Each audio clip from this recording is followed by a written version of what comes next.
Olá, pessoal, tudo bem? Tudo jóia? Nós estamos aqui tendo pequenino problema, né? Não sei se já estamos aí acompanhando. Eu não estou conseguindo acompanhar todo mundo, mas nós estamos aqui só organizando uma conexão. Aqui já vejo que Olá, pessoal, tudo bem? estamos aqui sim, né?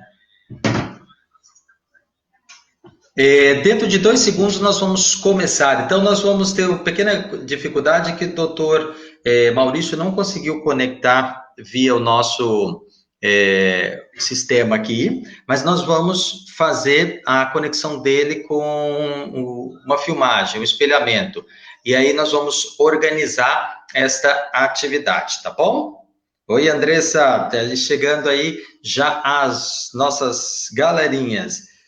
Tá, ok. Nátia de Paula, bem-vinda. Que bom, estamos aí acompanhando com vocês, né?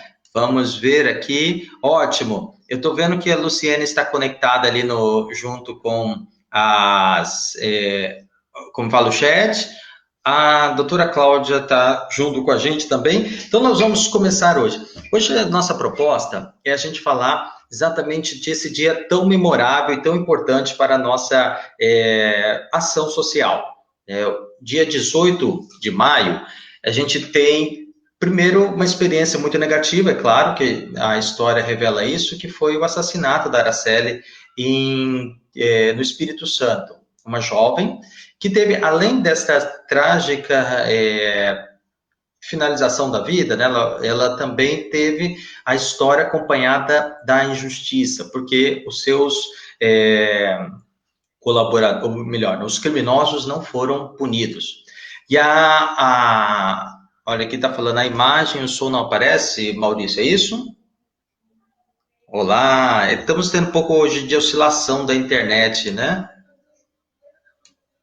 Mas aqui eu estou conseguindo ouvir bem pela transmissão aqui também pelo celular. Então nós vamos acompanhar nesse momento. Eu vou pedir para a Luciene vai entrar com a gente aqui e a Luciene ela vai apresentar um pouquinho a nossa. Oi, Luciene, você está ouvindo? Oi, você está no ar, Luciene. A Luciene vai dar para nós uma apresentação de como que está acontecendo esse trabalho dessa semana por meio do CAIGE, que vem fazendo a mobilização de várias ações, especialmente porque o CAIGE é um centro que trabalha com o processo educativo e também com o processo social das crianças e dos adolescentes. E a Luciene vai então fazer essa introdução. Em seguida, nós vamos colocar, já vou prevenindo vocês, depois que a Luciane falar, a professora doutora Cláudia Araújo. Do meu sistema, eu consigo só escutá-la. Pode ser que a professora Cláudia não apareça a imagem dela falando, mas o som a gente vai conseguir fazer. E o doutor Maurício, na verdade, a ordem vai ser inversa. Primeiro o doutor Maurício, como eu falei, dentro dessa conexão do espelhamento, e depois a doutora Cláudia. Mas isso a gente vai entender com a aplicação da atividade. Eu gostaria de que vocês, nesse momento, escutassem agora a nossa grande educadora, Luciene Costa.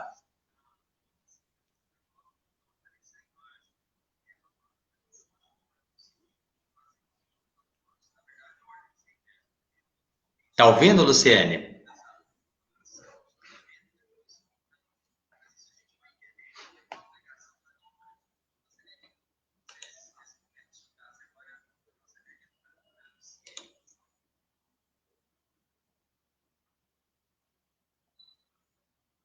Oi, Luciene. Luciane, você está conseguindo ouvir?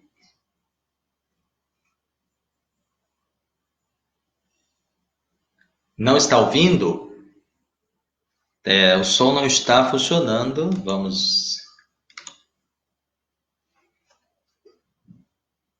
Temos um pouco de dificuldade da conexão aqui. Vamos ver mais uma. Boa noite, Graça, tudo bem? Pessoal, deixa eu pedir uma ajuda para vocês aí. Vocês do chat, escreve para mim. Estão ouvindo a Luciene? Quem estiver ouvindo a Luciene, escreve aí. Estamos ouvindo, porque eu perdi o áudio com ela aqui.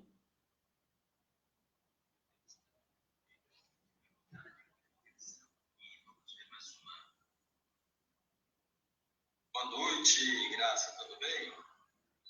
Pessoal, deixa eu pedir uma ajuda para vocês aí. Vocês do chat, escreve para mim. Estão ouvindo a Luciene? Quem estiver ouvindo a Luciene, escreve aí. Estamos ouvindo, porque eu perdi o áudio com ela aqui. Oi, Luciene, voltou? Você me ouve? Eu não estou te ouvindo. Você precisa pôr o microfone. Você tem como ligar o microfone?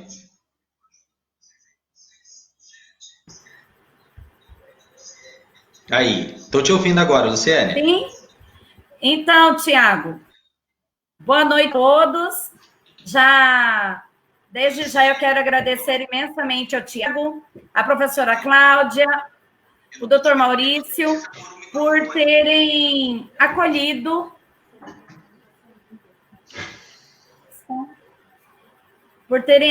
essa nossa proposta. Ele está dizendo que estão...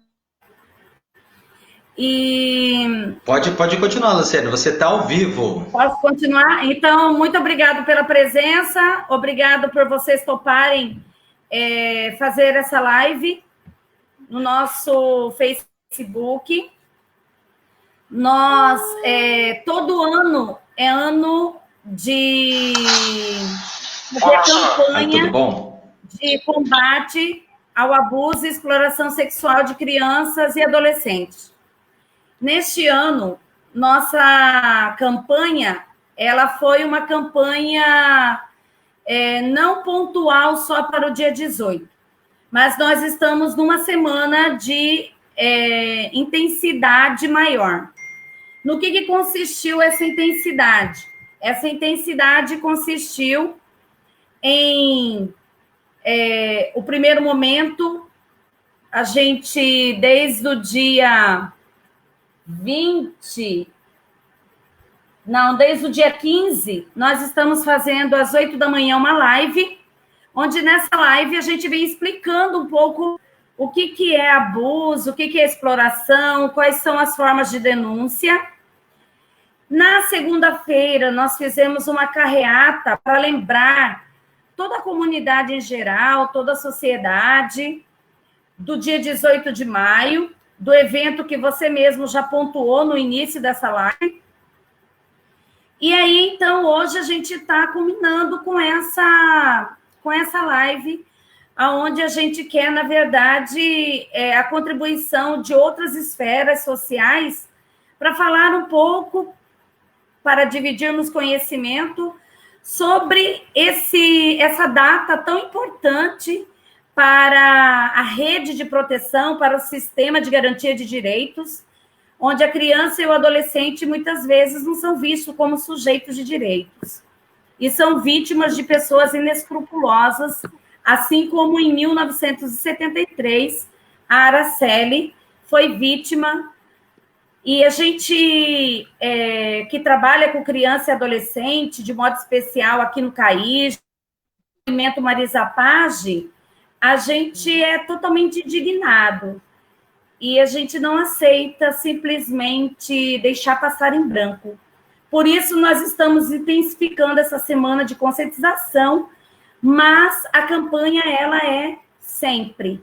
Hoje, em nossa live, falamos de que vamos parar quando erradicarmos o abuso e a exploração sexual.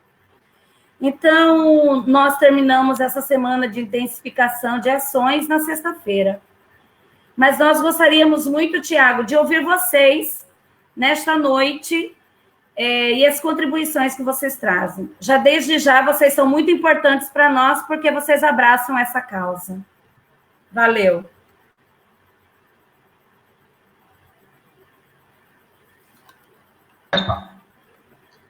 Oi, pessoal, tudo bem?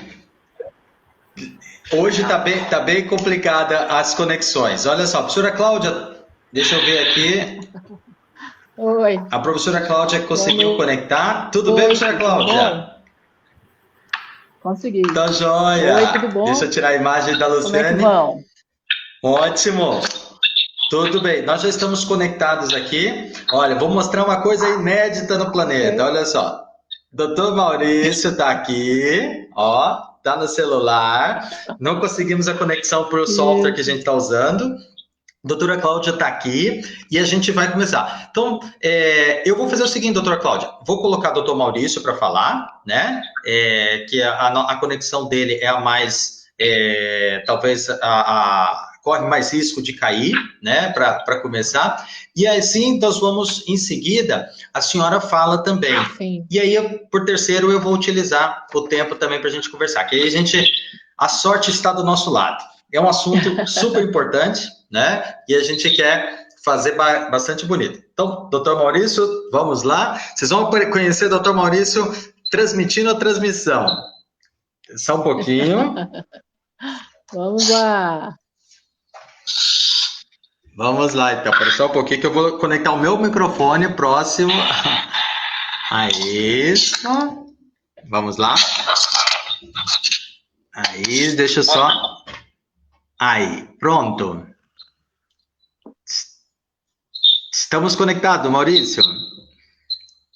Boa noite, pessoal. É uma grata satisfação poder participar dessa live conduzida pelo professor Tiago, que diligentemente está operacionalizando todo esse trabalho e possibilitando que a gente troque algumas reflexões com relação a esse tema tão importante que é o abuso e a exploração sexual de crianças e adolescentes. Eu posso, professor Tiago, fazer uma introdução do tema, algumas pontuações aí? Isso. Pode sim. Pessoal, por que a relevância de nós tratarmos dessa temática? Em especial com vocês. Eu consultei um pouco das pessoas que estão interagindo. Grande maioria são atores do processo de cuidado e de atenção de crianças e adolescentes. Como o nosso tempo é curto, eu gostaria de dirigir as minhas atenções a uma temática que eu considero das mais relevantes, que é a relacionada à não revitimização, né? Não gerarmos mais um trauma decorrente daquele abuso. Nós temos recentemente a edição de uma lei que prevê a redução do número de oitivas de crianças e adolescentes vítimas de abuso sexual, e eu sempre faço uma analogia com quem já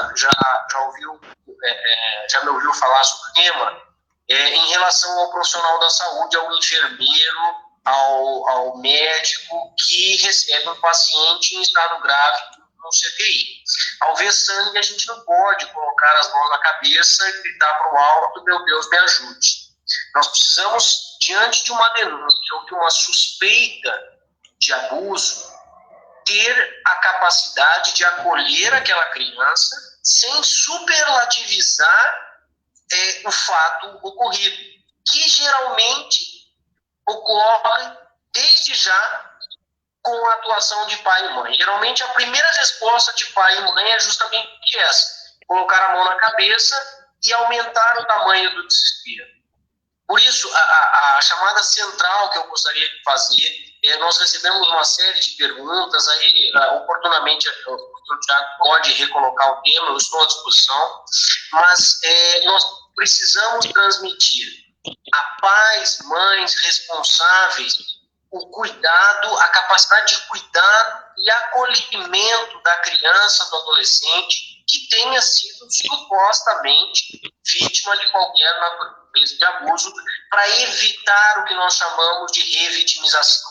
Acolhendo essa criança, adolescente vítima, encaminhando ele aos serviços adequados, seja por meio do CRES, seja por meio do Conselho Tutelar, seja buscando a DAIGE, a Delegacia de Polícia Civil, para que nesses espaços ele possa ser ouvido por um profissional com experiência e com habilidade, que hoje nós já temos praticado junto à DAIGE, com a gravação desses depoimentos, evitando que eles venham a ser posteriormente novamente ouvidos. Professor, fecho o meu parênteses e fico à disposição de vocês. Ótimo, Maurício. Fica aqui então conectado. Deixa eu só voltar aqui a minha conexão. A professora Cláudia caiu a conexão dela, né? Sobre aqui, não sei, algumas situações. Eu vou apresentar, doutor Maurício. O Maurício está na minha frente agora aqui, né? Eu estou de frente com ele. Tem um detalhe que eu achei que, enquanto eu tento ver a conexão com a professora Cláudia, né, eu gostaria de ver um elemento. A violência sexual, ela é um fato que tem vários agravantes, né? Primeiro, o que é essa violência sexual? É qualquer conduta que conduz o constrangimento da criança ou do adolescente diante de uma prática, ou presença, né? Ou acontece com ela, ou ela presencia com conjunção carnal ou algum ato libidinoso. Então, isso é um detalhe que impera cada um de nós. Nós temos, hoje, numa dimensão muito social, uma preocupação social muito relevante, de que as pessoas têm percebido que, mais do que tudo, há uma sensibilidade da sociedade. Só para vocês terem uma ideia, hoje nós temos uma frente parlamentar que trabalha também com essas temáticas, né? E na semana passada eles tiveram uma reunião bastante interessante, né? Também transmitida pelo YouTube. Ele está numa página do Planalto, né? Está disponível. Depois eu posso colocar o link aí também para a gente acompanhar. As discussões foram bastante bacanas, teve uma duração de mais de 4 horas. Mas o que a gente precisaria perceber é que essa semana ela precisa, né, e aí a nossa equipe do CAIGE trouxe isso de uma maneira bastante interessante, que é a dimensão de que nós olhemos o mundo, olhemos as situações, o cotidiano da nossa vida, não como telespectador. Esse é o grande detalhe. O que é o telespectador? É a gente ficar sem uma ação social. Né? O Dr. Maurício apresentou um elemento muito interessante, que é a partir da estrutura que a gente vê sobre a dimensão da vítima ou da construção dessa identidade. E o pior, há uma segunda transformação de vítima. Não é um segredo, infelizmente. Mulheres abusadas se tornam vítimas, por exemplo, no atendimento. As crianças, então, correriam esse risco. Como um exemplo, né? A criança poderia ser... a pergunta, mas será mesmo que você não quis isso? Né? Mas você usando uma roupa dessa, né? Só um exemplo mais superficial, mas que também trazem para nós alguns elementos muito importantes. O principal aspecto dessa sensibilidade da sociedade o Estado é o responsável pela essa atenção especial. O Estado não pode se furtar à responsabilidade. E o Estado não são nomes de pessoas. Por exemplo, o Estado não é o prefeito José da Silva, não é o senador Antônio Carlos, ou a deputada Marieta Severo, não. O Estado constitui nesses representantes, mas também a situação de que nós, cidadãos, somos parte disso. O olhar da nossa sociedade como um todo, precisa o professor, o pastor, a pastora, o padre, o médico, todas as pessoas da nossa relação de sociedade são ativas nesse processo. Essa é uma grande e necessária reflexão para todos nós. Nós temos, infelizmente, um outro dado que é muito triste de se dizer. A maioria dos abusos acontece nas famílias, nas casas, né? E isso não no sentido, não é se referindo simplesmente às pessoas constituídas como familiares, não é o pai que é o maior número de abuso, não, mas são as pessoas que estão na intimidade. Há uns anos atrás, mais de 10 anos atrás ou 12 anos atrás, tenho agora uma vaga memória de quando isso realmente aconteceu, eu participei de um grupo de reflexão dentro de uma instituição religiosa. A pedido dessa instituição, que é a Congregação Salesiana, foi criado um grupo de observação que envolveu vários profissionais, psicólogos, também tinha juristas, teólogos, que um grande número. Eu era estudante de teologia e fui participar desse grupo. E nós vimos que uma das coisas que nós debatíamos nesse grupo, nessa dimensão, era a observação de abuso sexual dentro das relações religiosas. O sacerdote, por exemplo, né, que era o grupo nosso católico refletindo. E aí uma das coisas que me chamou muita atenção, que eu lembro disso, era a dimensão do meio que usava. Geralmente, e esse é talvez um ponto que nós precisamos estar muito atentos, o processo de sedução desse envolvimento é uma coisa que chama a atenção nossa, porque ele vai trabalhar com ferramentas, muitas vezes, de toda a nossa interação afetiva. É um carinho, é uma maneira de você também fazer com que aquilo não pareça tão negativo, assim, se a gente pode, assim, elementar. Eu estou comentando isso dentro de um âmbito mais superficial. A ideia não sou técnico desta área em si, mas eu proponho porque nós que somos da educação, né, e hoje eu estou junto com a equipe do CAIGE, que é um centro que trabalha com isso, e ver intensa vulnerabilidade, muitos casos acontecendo dessa dimensão, nos faz também refletir a necessidade de colocarmos os nossos olhos e as nossas ações ligadas a isso. Eu tenho aqui uma listinha que eu não quero usurpar o tempo. O doutor Maurício está me vendo, ele olhou e disse, tá o tempo aí. Mas eu queria ver o seguinte, queria fazer um comentário de aspectos bem interessantes que são mitos, né? Isso, para a gente perceber, são mitos relacionados a isso. Primeiro, o agressor é um monstro. Assim, geralmente quando a gente fala assim, a agressão contra a criança é uma pessoa caracterizada com, sei lá, uma pessoa mal, ele sempre fez, não. O agressor, ele passa geralmente, como eu falei, pelos aspectos da sensibilidade.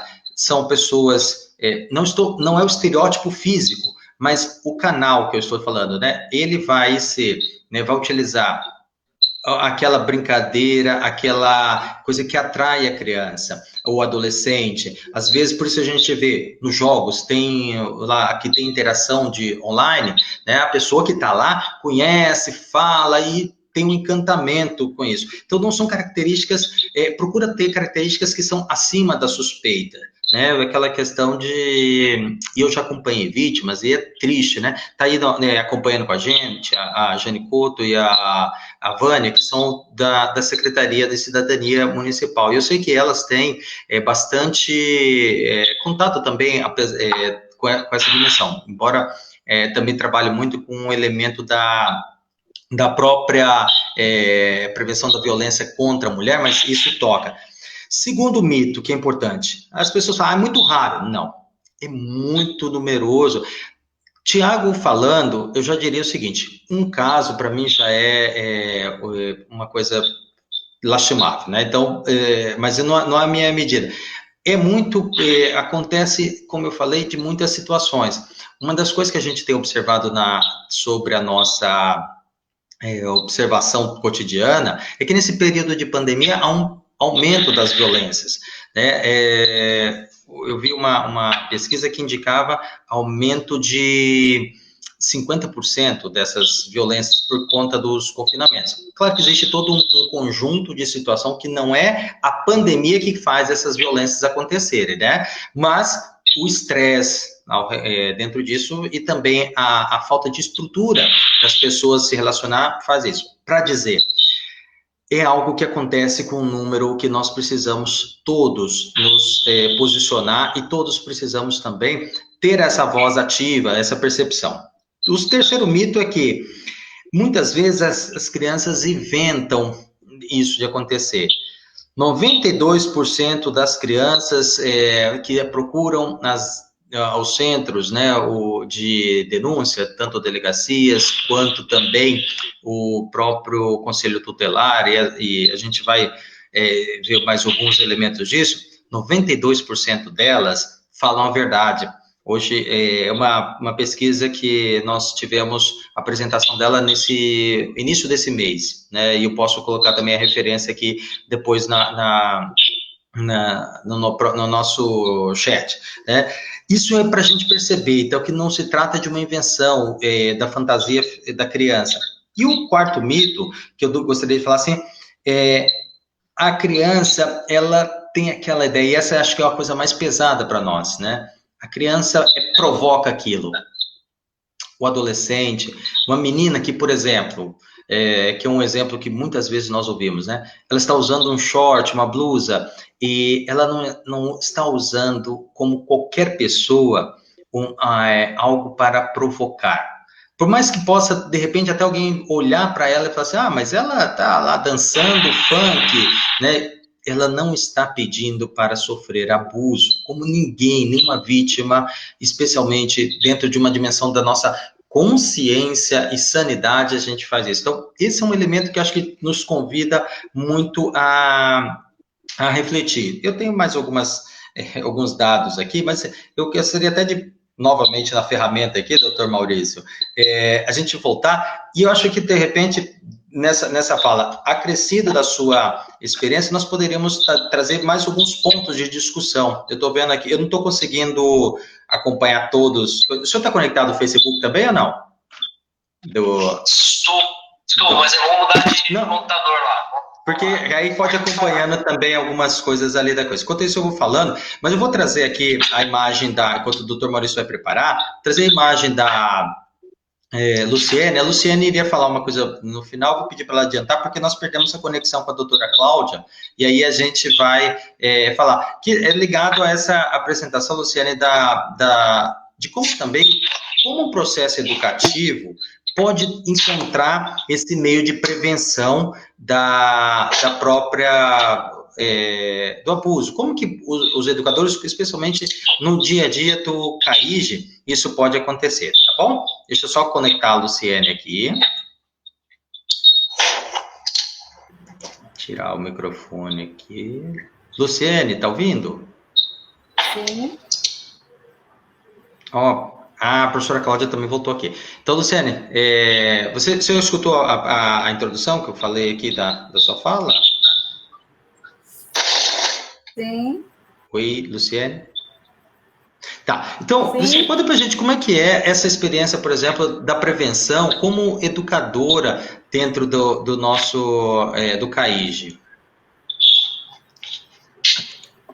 O nosso trabalho, por essência, Tiago, já é preventivo. Por essência, ele já é preventivo. Então, todas as nossas ações, elas já são de cunho preventivo. Desde a acolhida, desde o espírito de família, desde o fazer a criança ou adolescente se sentir acolhido dentro da nossa casa. Ele consegue abrir o microfone para ouvi-la? Tirar o... Vê se consegue ouvir. Não. Pode falar, Luciene, que é o diálogo também com o Maurício aqui, né? Já é um espaço de prevenção.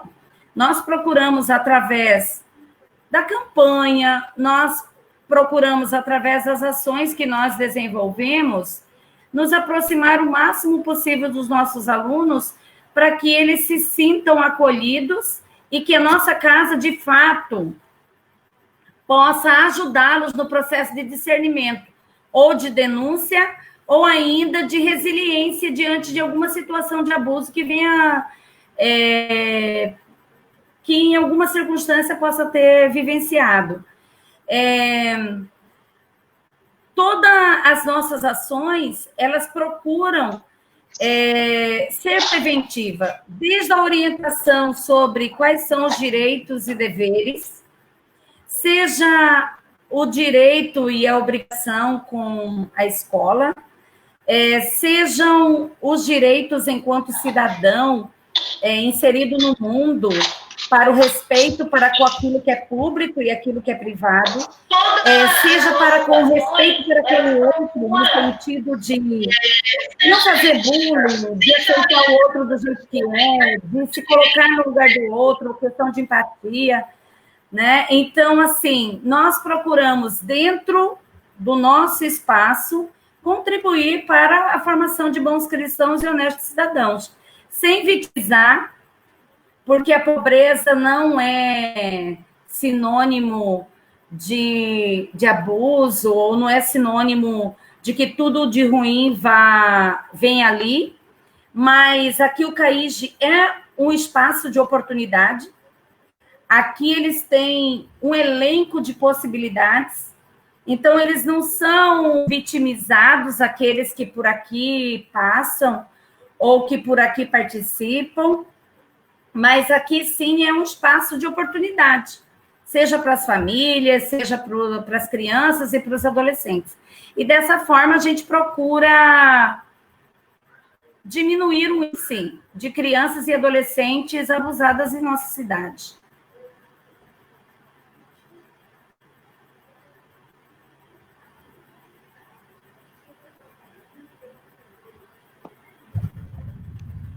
Eu estou ouvindo.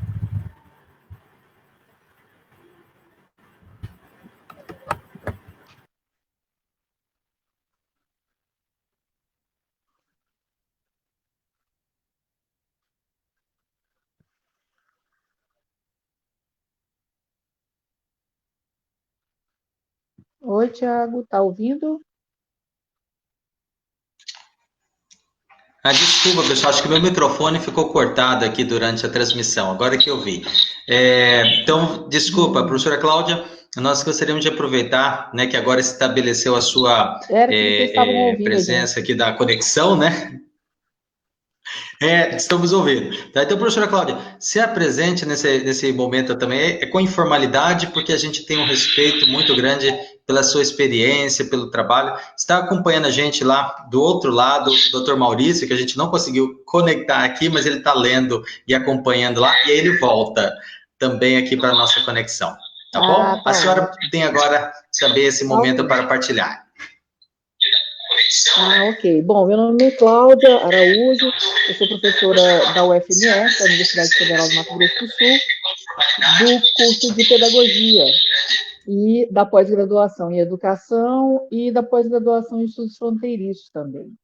Bom, o tema violência sexual e exploração sexual de crianças e adolescentes faz parte da minha história há uns 20 e poucos anos. E nesse tempo, o que a gente vem observando é que há uma mudança na forma de aliciamento de crianças para a exploração sexual. A modernização, né, vem fazendo com que o uso do celular seja o modo mais fácil de comunicação para que você combine coisas, para que você marque encontros, não é, com crianças, com adolescentes. Em relação à violência sexual doméstica, a gente tem um volume grande de violências que são cometidas por pessoas da família, né, o círculo mais próximo, mas também a gente tem a violência sexual que é cometida ali pelos vizinhos, pelos amigos que visitam a casa, pelo ciclo de conhecidos daquela criança que está vulnerável, né? Os estudos e o tempo nos mostraram que o abuso sexual doméstico, né, que a gente não deveria mais chamar de abuso, porque pela lei desde 2009, todo esse contexto é considerado estupro. O que acontece dentro das casas não se alterou, tá? O volume de registros aumenta, porque a gente melhora a capacidade de acolhimento, não é? E melhora a capacidade dos sistemas de informação, e que a exploração sexual de crianças e adolescentes, que é um fenômeno que oscila, né, dependendo da condição econômica, dependendo da capacidade estrutural dos lugares, né, ela é maior ou menor. Tá? Quanto mais desestruturada economicamente uma região, quanto mais gente com renda mínima ou sem renda, maior o volume de crianças e adolescentes que são expostos à exploração sexual. O que os dados dizem para a gente ao longo dos anos, né? A Organização Mundial de Saúde, ela diz para a gente que pelo menos, né, homens e mulheres sofreu um abuso sexual durante a infância. tá? A exploração sexual de crianças e adolescentes continua sendo, durante 20 anos, a terceira maior fonte de renda, né, do planeta. Então, há uma preocupação, né, de que a gente desenvolva estratégias, que a gente fortaleça as políticas públicas para que as crianças sejam mais protegidas, né? Quando a gente trata da questão da violência sexual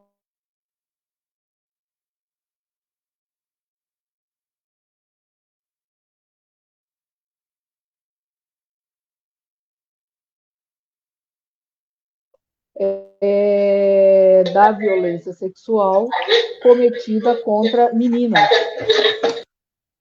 E quando a gente fala de gênero, né, a condição da violência sexual ela se apresenta com muito maior, né, frieza e crueldade com o sexo e o gênero feminino. Tá? Isso aí não tem nenhuma discussão em torno disso.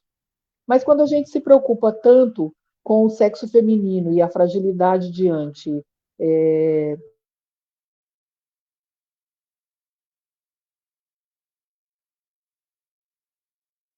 né?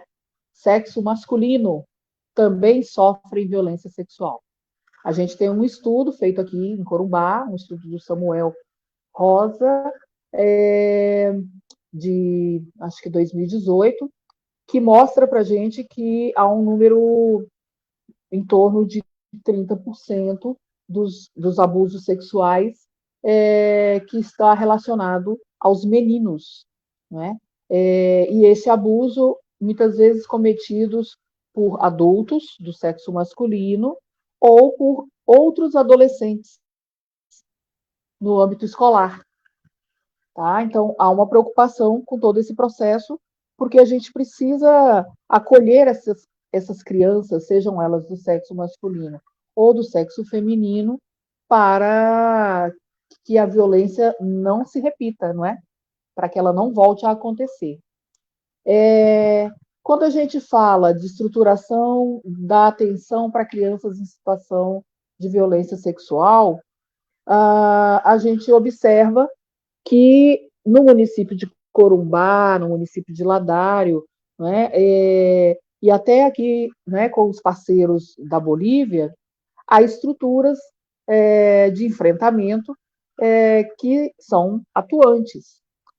O que a gente observa é que há necessidade de fortalecimento dos vínculos institucionais para que o acolhimento e o atendimento aconteça com o olhar e o acompanhamento de todas as áreas, para que a criança e a família dessa criança não tenha que ficar indo a vários lugares para tentar um atendimento, né?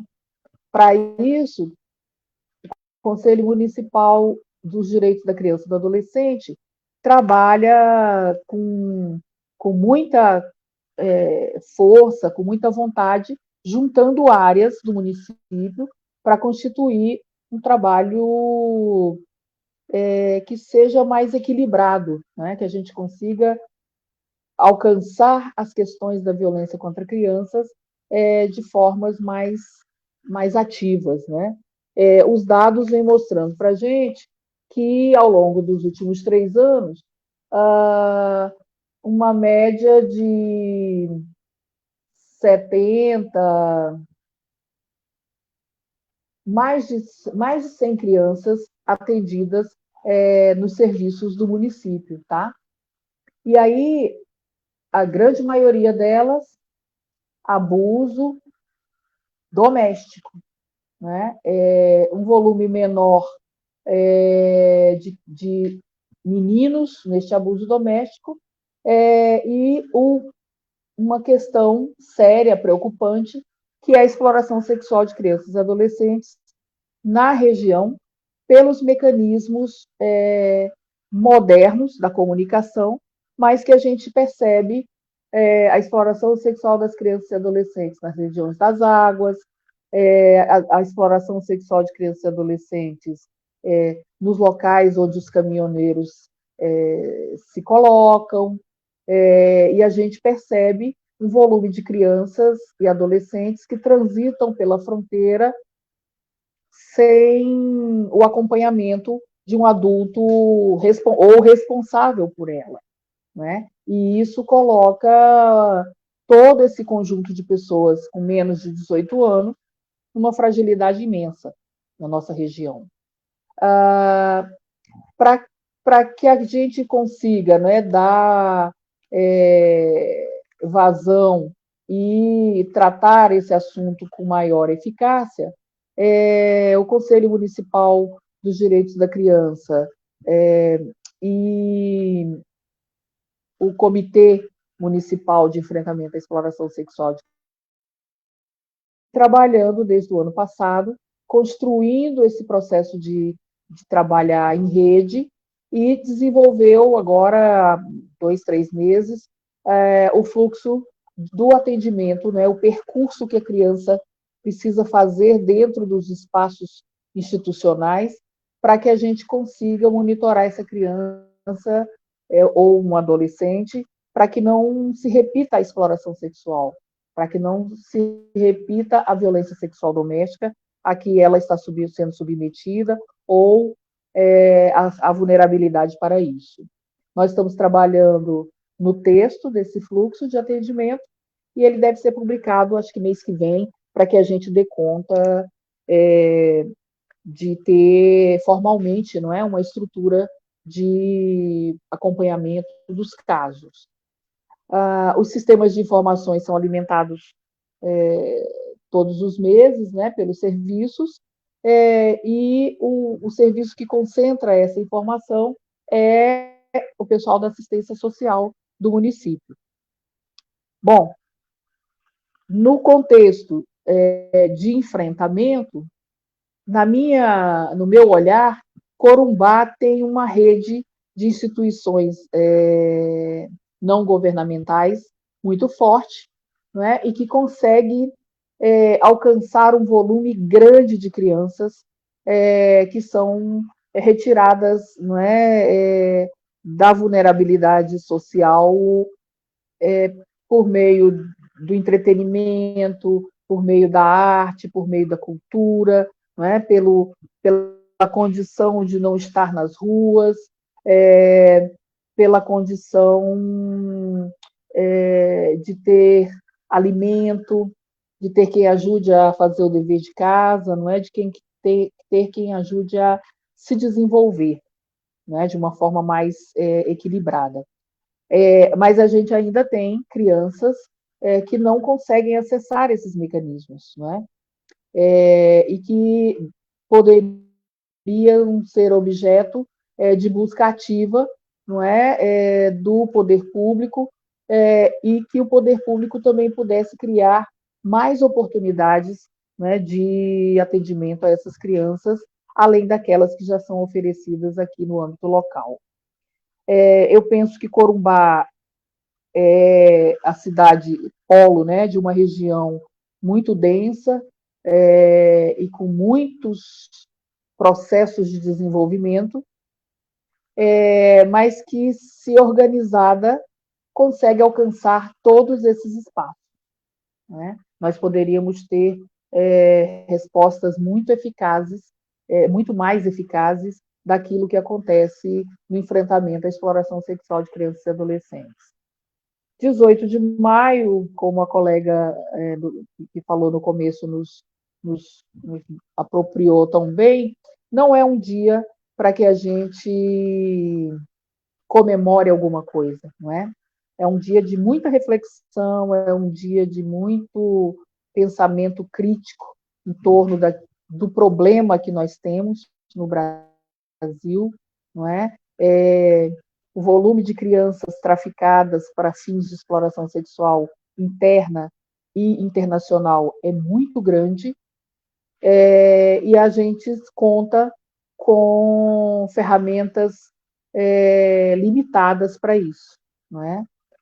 A Polícia Rodoviária Federal, que trabalha fortemente nas rodovias e consegue, né, extirpar a oportunidade de tráfico de crianças e adolescentes no Brasil em um volume alto. Alguns anos atrás, pesquisas mostravam para a gente que a Polícia Rodoviária Federal impedia uma média de 37 mil crianças sendo traficadas, ela interrompia esse tráfico, né? E que a gente precisa avançar em outras áreas de atuação do poder público, para que mais crianças não sejam traficadas, para que mais crianças não sejam exploradas.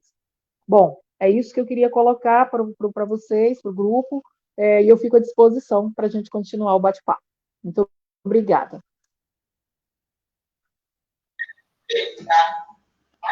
Muito obrigado, professora Cláudia. Assim, pontos bastante importantes, né, assim, dessa experiência, e a senhora bem disse, dessa vivência também empírica, né, porque a senhora é do Conselho Municipal da Criança e do Adolescente, além dos anos anteriores também no próprio Ministério da Saúde, e atualmente como professora, né, também da Universidade Federal do Mato Grosso do Sul. Sim, isso é muito importante para a gente ver. Então, assim, do Comitê Nacional. Então, assim, olha, uma riqueza que nos traz, assim, bastante emblema. Eu vou aproveitar, né, o doutor Maurício está conectado aqui com a gente, acompanhou também a fala, e ele vai trazer também algumas informações. Eu vou, né, fazer espelhamento da tela dele novamente aqui, e vou conectar. E aí a ideia, todos, né, estou vendo o pessoal com as apresentações, e se tiver alguma pergunta direcionada, né, pode também colocar no chat, né, a Luciene está acompanhando. Você ouve também, Luciene? Eu vejo a sua imagem, se você ouve, né? Então, a Luciene, depois ela pode também nos fazer, daqui a pouco, né? Se tiver alguma pergunta ali das coisas. Eu pediria até um favor, eu não estou conseguindo conectar ao chat aqui. Luciene, já coloca os telefones de acesso dessas informações, né? O telefone claro, Disque 100, né? Mas do Conselho Tutelar, do CREAS, do próprio CAIGE, né? Os telefones que a gente tem também, que acho que aproveitarmos esse momento para divulgação.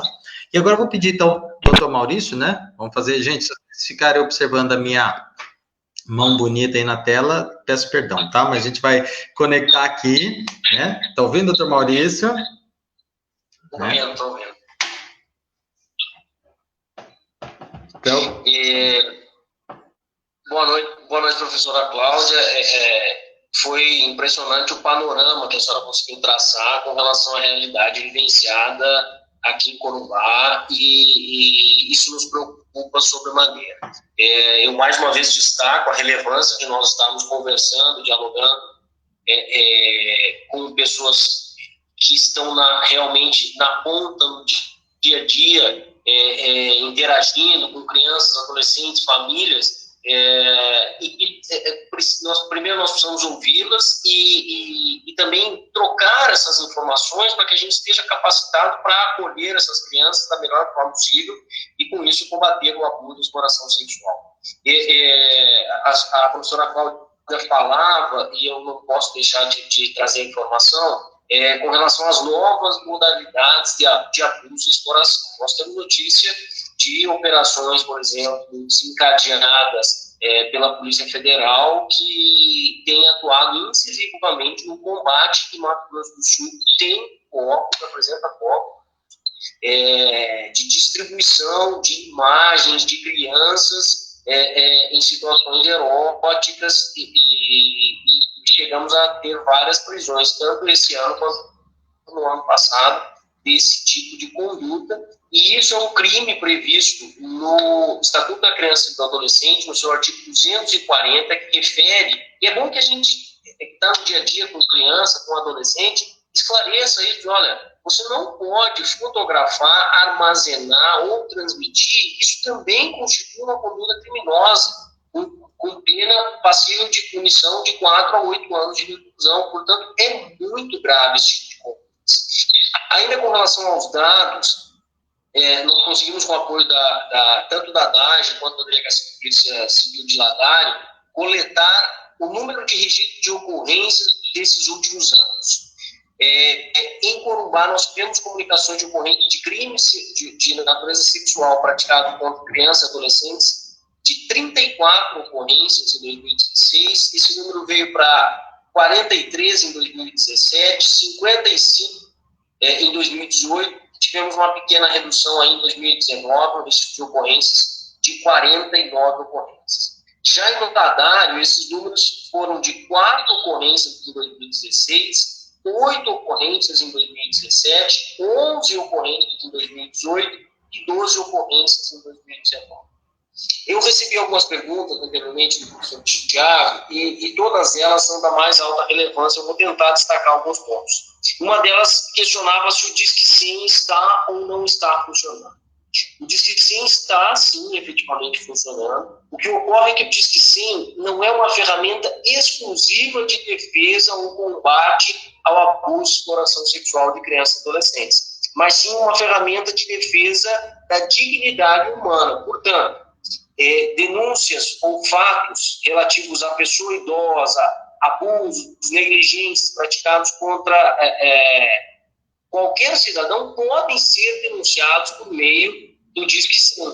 E o que ocorre é que, obviamente, os números do Disque 100 não condizem necessariamente com os números de registros de ocorrências policiais que eu relatei aqui para as senhoras e para os senhores, porque o Disque 100 vai dirigir a natureza, conforme a natureza, para o CREAS, para o CRAS, ou para o órgão de proteção pertinente, seja o Conselho Tutelar, o Conselho do Idoso, qualquer uma dessas organizações. E tivemos várias perguntas, infelizmente, sei que o tempo é restrito e a gente tem que concentrar esforços, mas eu encerro ressaltando a importância do trabalho dos educadores, dos orientadores, das pessoas que trabalham com o serviço social e trabalham com a comunidade.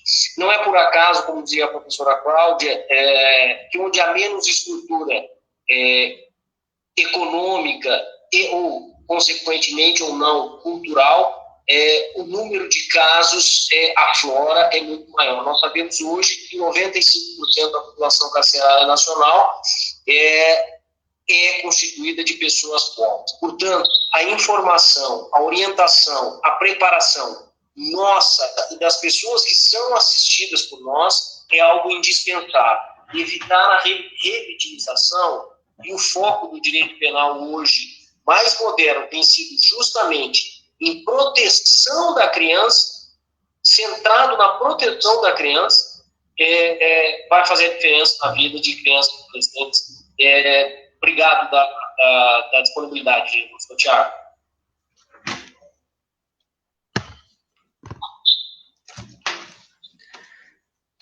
Realmente, acho que a gente tem assim, uma gama de informações de grande qualidade e tenho só a agradecer aos dois grandes mestres, né, a professora Cláudia e também, né, o professor, apesar de exercer também a função jurídica, né, Maurício, e para a gente perceber, né, acho que essa é uma dimensão que a gente precisa estar muito atento.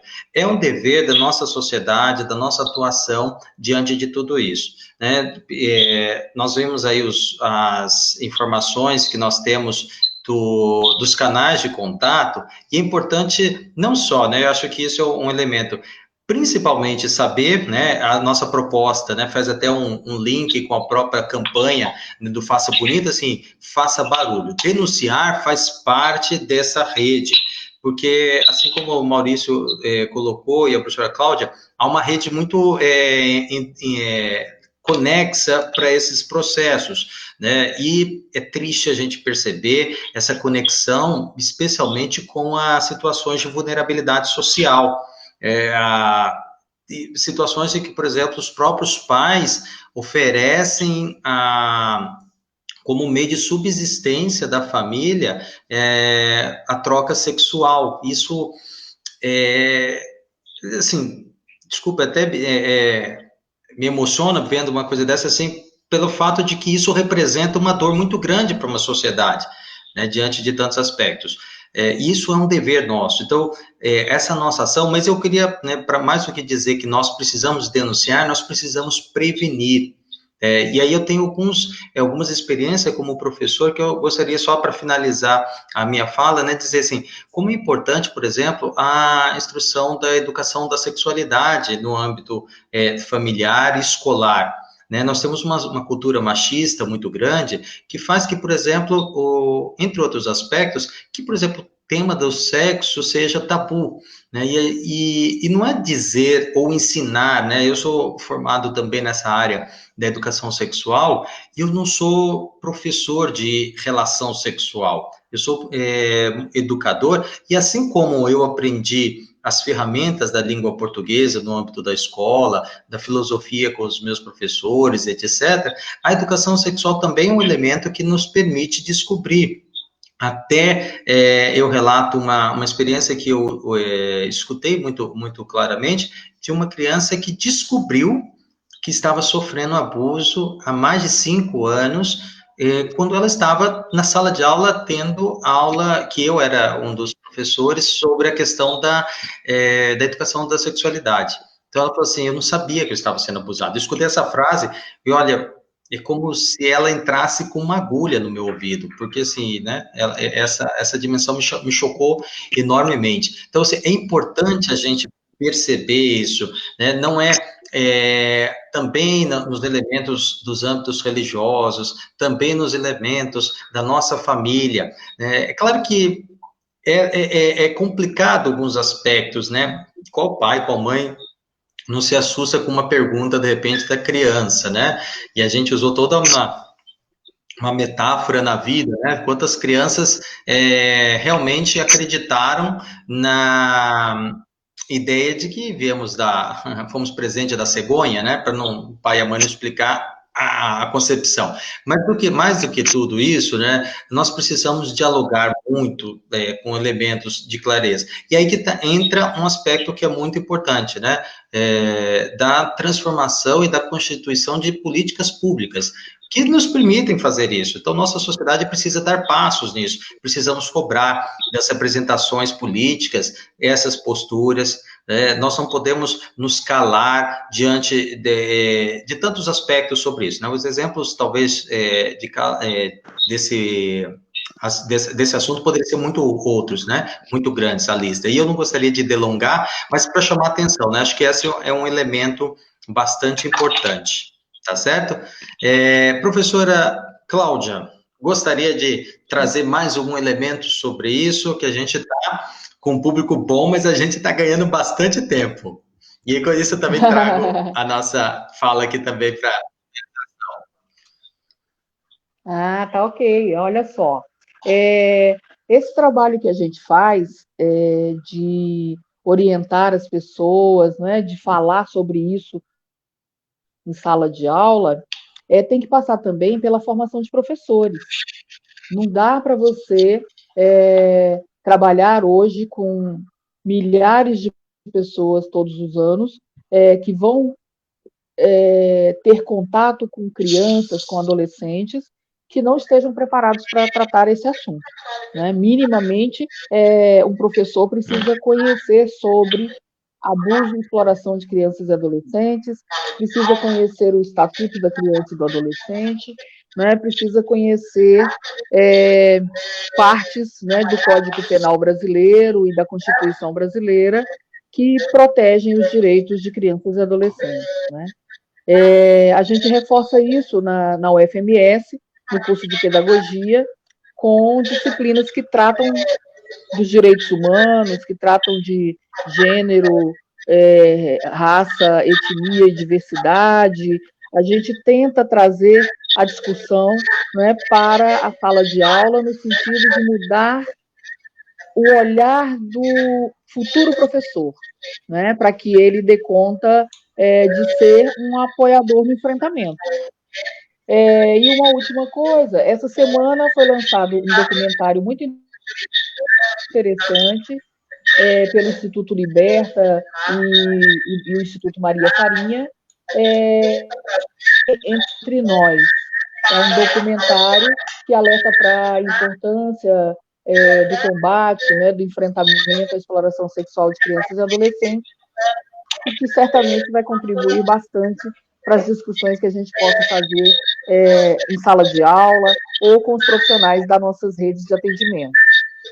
Fico à disposição sempre para o que vocês quiserem discutir, para o que quiserem trabalhar juntos, e eu penso que a gente precisa conversar mais sobre as estruturas que podem ajudar no enfrentamento na região de Corumbá e no Mato Grosso do Sul. Obrigada, uma boa noite. Muito obrigado, professora Cláudia. A gente tem, né, imensa admiração pela sua competência e pela qualidade, né, e brindou essa noite para a gente com excelente dados e informações. A gente agradece e que a gente tenha exatamente essa preocupação, né? Acho que essa posição de que o mínimo, né, mais do que o mínimo, uma preparação do educador é necessária, né? E entre tantos mitos que ele possa também ter de enfrentar e não ter de reproduzir dentro desse conhecimento, às vezes, de temas parecidos, né? Vou passar aqui para o agradecimento do Dr. Maurício, né? Não estou te expulsando, tá, Maurício? Eu só estou aqui, né?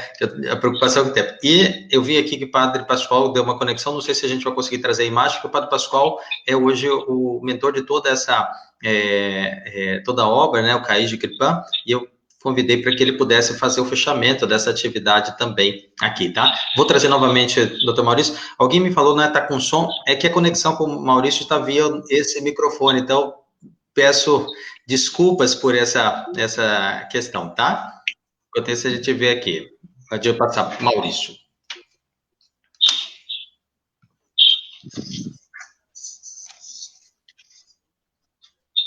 Vamos lá.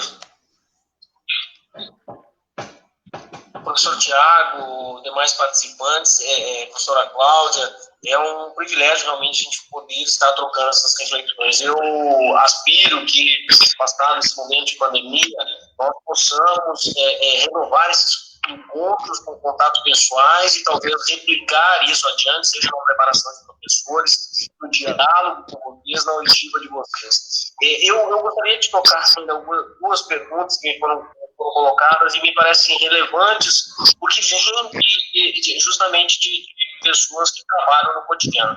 O que fazer com crianças que hoje, em tempo de pandemia, estão soltando pipas nas ruas de casa?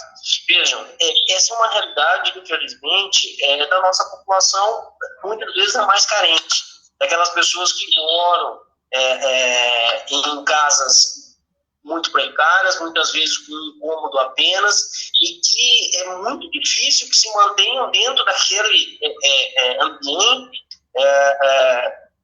sem que haja uma mínima estrutura. Portanto, a única forma, a melhor forma é sim educar, orientar.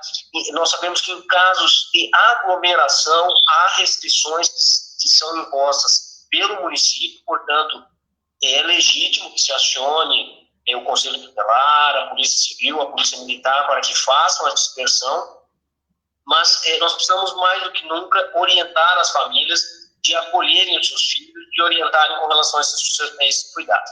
Era esse meu fechamento, professor Tiago, eu agradeço mais uma vez e coloco à disposição da rede como um todo. Obrigado. Muito obrigado, doutor Maurício, né, pela participação brilhante também nesse aspecto. Deixa eu ver se eu consigo conectar, então, Padre Pascoal, né? Deixa eu ver aqui, Padre Pascoal também. Tá ouvindo, Padre Pascoal? Consegue nos captar? Eu estou vendo só uma faixa azul, não sei se a imagem aparece aí. Não sei aqui. Hoje a internet resolveu dar esse forte golpe na gente, né? Mas a gente é teimoso, né? Isso a gente faz, isso é importante. Acho que não consegui conectar aqui, Padre Pascoal, não. Mas eu queria, né, agradecer imensamente a atuação dessa equipe maravilhosa, né, do CAIGE, que fez a grande organização desses nossos momentos aqui durante a nossa semana, né? Terão outras atividades também que serão exemplificadas aí no nosso Facebook. E mais do que tudo, eu gostaria de convidar todos nós que estamos aqui hoje, fomos de uma maneira ou de outra, chegamos a esse vídeo, a esse momento, a perceber quão importante é a nossa atuação diante disso. Se nossa atuação está na dimensão de observando fatos, sabendo que eles acontecem, é denunciar, que a gente não se cale, que a gente denuncie. Os canais que foram apresentados aí também têm esse cuidado para que não se torne você a próxima vítima. Então, a maioria deles, especialmente eu disse que sentem o anonimato, mas existem outras maneiras também da gente fazer. Se você também é provocado, né, como educador, como pai, como mãe, como vizinho, a estar num momento também de formação, observe muito bem essa tradução que a professora colocou na sua fala, a professora Cláudia. Se prepare, né? Nós que somos educadores, né, somos também elementos desse momento cidadão e a gente não pode. E qualquer pessoa, né? Vamos nos fazer construir, né? Como diz aquela poesia cantada até pela, como é que é o nome daquela cantora? Fugiu o nome aqui, é Ana Carolina. Ela fala assim, né? Se a gente não pode alterar aquilo que já passou, né, o começo, o final a gente pode. Se atrás de nós temos tantos elementos importantes que já marcaram a história, de agora em diante, cada um de nós precisa, né, fazer isso acontecer e modificar a nossa atuação. Agradeço imensamente você que acompanhou com a gente aí, cada nome, né, cada pessoa que passa também. Esse vídeo ficará gravado, né, aqui no Facebook, e depois eu também vou colocar no meu canal do YouTube, né, Professor Tiago Godoy, e lá também poderá ser replicado para tantas pessoas que gostariam também de fazer. Então, no final disso, eu uso a prerrogativa de amigo e faço a finalização em nome do Padre Pascoal, agradecendo cada um, Dr. Maurício, professora Cláudia. Vocês são brilhantes e que vocês possam continuar exercendo esse trabalho, não só profissional, mas cidadão também em nosso meio. Muito obrigado mesmo por vocês, tá bom? Forte abraço a vocês todos que estiveram com a gente aí. Abraço, professora Cláudia.